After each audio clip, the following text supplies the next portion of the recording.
اعوذ باللہ من الشیطان الرجیم، بسم اللہ الرحمن الرحیم۔ حضرت ابو درداء رضی اللہ تعالیٰ عنہ سے روایت ہے کہ نبی کریم صلی اللہ علیہ وسلم نے ارشاد فرمایا، 3 شخص ایسے ہیں جن سے اللہ محبت فرماتے ہیں اور انہیں دیکھ کر بے حد خوش ہوتے ہیں۔ ان میں سے ایک وہ شخص ہے جو جہاد میں اللہ تعالیٰ کی خوشنودی کے لیے اکیلا لڑتا ہے، جبکہ اس کے سب ساتھی میدان چھوڑ جائیں، پھر یا تو وہ شہید ہو جائے یا اللہ تعالیٰ اس کی مدد فرمائے اور اسے غلبہ عطا فرمائے۔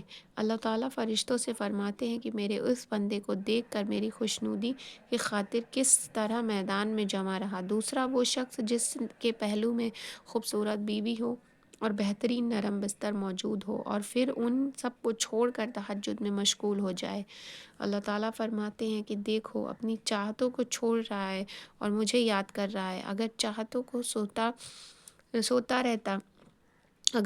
تو سوتا رہتا۔ تیسرا وہ شخص جو سفر میں قافلے کے ساتھ ہوا اور قافلے والے رات دیر تک جاگے اور سو چکے ہوں، یہ آخر شب میں طبیعت چاہے نہ چاہے ہر حال میں تہجد کے لیے اٹھ کھڑا ہوا۔